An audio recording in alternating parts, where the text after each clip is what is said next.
What's up, everybody? Welcome to Flames Reaction Channel.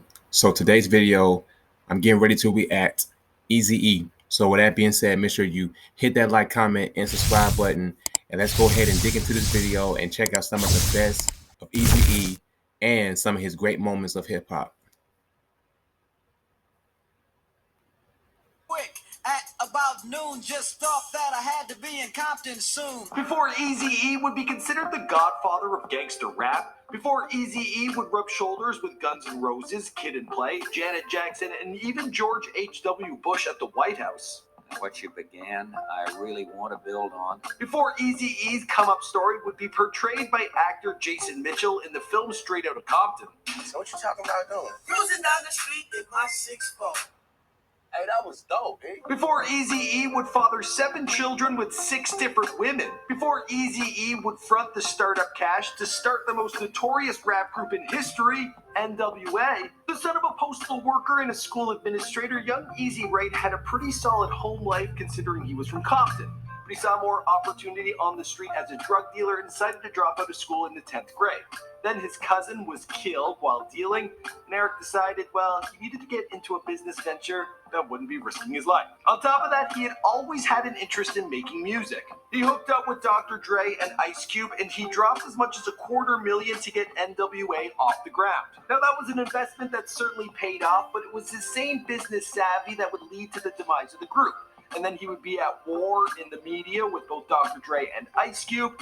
In this beef, it had to be put on hold when Eazy-E was diagnosed as HIV positive. He died from AIDS-related complications on March 26, 1995. How, in fact, he contracted the disease is still open for debate, although a whole lot of people are pointing the finger in Suge Knight's direction. They get blood from somebody with AIDS, yeah, and they shoot you with it. Oh, so that seems bad. That's Yeah. a slow death. Yeah. Eazy-E thing, you know what I mean? My name's Michael McCrudden, documenting the life and career of Eazy-E before he passed away. Here for you guys on Before They're Dead. Now, in this series, I've also done Tupac and I've done Biggie as well as others.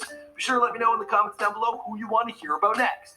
And Eazy-E, this one was requested a whole bunch, so I hope you enjoy it. It's a brother that'll smother your mother and make your sister think I love her. Dangerous motherfucker raising hell. And if I ever get caught, I make bail. Eric Wright was born on September 7th, 1963 in Compton, California. His father, Richard Wright, worked as a postal worker, and his mother, Kathy Wright, she worked as a grade school administrator. Eazy lost his virginity as young as 12. By the age of 13, he was hanging out on the streets, and that's when he picked up the name Eazy-E. He got involved with the Kelly Park Compton Crips, and then he was selling drugs just like his cousin, mainly selling weed. Now, although Eazy-E grew up in a stable household, his parents were allowing him to sell weed, and he was doing a good job making enough money. He didn't really need to go to school. He'd also pass his time in his parents' garage where he would record music. By the 10th grade, he had dropped out of William Howard Taft Charter High so he could focus mainly on his dealing and his music. Eazy-E would go on to father his first child by the age of 20. Now, being short in stature, he had to compensate on the streets, so he used his business savvy to get ahead. By the age of 22, well, he had banked an estimated $250,000. Then all of a sudden, Eazy-E's cousin, the one who had taught him how to get into drug dealing, well, he got shot. And Eazy-E came to the conclusion that he had to diversify his business portfolio. Now, he had always had the idea that rap would be his next option, but it wasn't until he bailed out a hardworking local DJ by the name of Dr. Dre would he have the opportunity to start making moves in the industry. Now, Dr. Dre and Ice Cube, they had a beat and a track written for another group who eventually turned it down. All of a sudden, Eric Wright, he was going to perform on the mic as Eazy-E, and all of a sudden they had their track, Boys in the Hood. My father jumped up and he started to shout, so I threw it right across and knocked his old ass out. The early success of this single had Eazy-E set up Ruthless Records as well as start up a partnership with Jerry Heller, the former manager of Journey, Otis Redding, The Who, Black Sabbath, and many others. Other rap artists soon joined NWA, including DJ Yella and the DOC, and their group released their debut album, NWA and the Posse, in 1987. Now, to fund this whole operation, Eazy-E had invested $250,000, but off that one album alone, he would see a return of $1 million.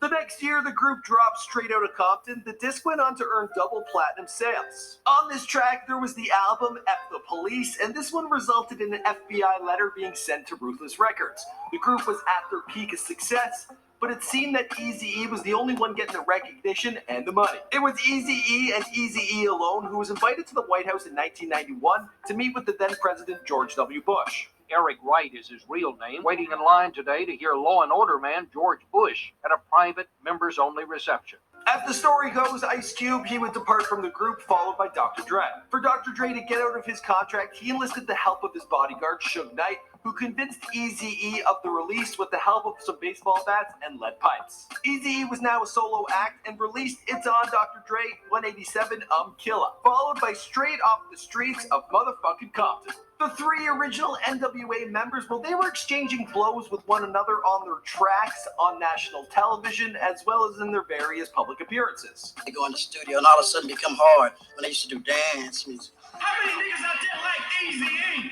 Fuck Easy motherfucking E. Eazy-E would continue to work on his solo material. He was also hosting a radio show and appeared on In Living Color in 1994, but then his health suddenly began to deteriorate. In 1995, after Eazy-E was hospitalized for what was thought to be asthma, it was learned that the rapper had contracted AIDS. At a Hollywood news conference on March 17, 1995, he let the world know that he was in fact HIV positive. Rapper Frost, who was signed to Ruthless Records, he has recently gone public on his thoughts on how Eazy-E contracted the disease. He got hurt in Honda Valley on quadruns. They gave him chain and needles with acupuncture. I was told, even in the last conversation from Eazy, not to even talk to that man. I don't want to say that name because it's the devil's name. While on his deathbed, Eazy-E married his longtime girlfriend, Tamika Woods. She was pregnant at the time with his second child. Nor Tamika or the child, neither of them contracted the disease. Eazy-E died on March 26, 1995, 1 month after the initial diagnosis. At his funeral, more than 3,000 people were there in attendance, but it was only DJ Yella from NWA who paid his respects. Eazy-E was buried in a gold casket. Instead of wearing a suit, he was in jeans, a flannel shirt, and a Compton hat. And the rest of the story? Well, the rest of the story, it lives on in his music, and his work, and I guess a little bit of Ruthless Records. But not really, more so the music. Feel free to leave your condolences in the comments down below. My name's... All right, y'all. That's it for this video. I'm out. Peace.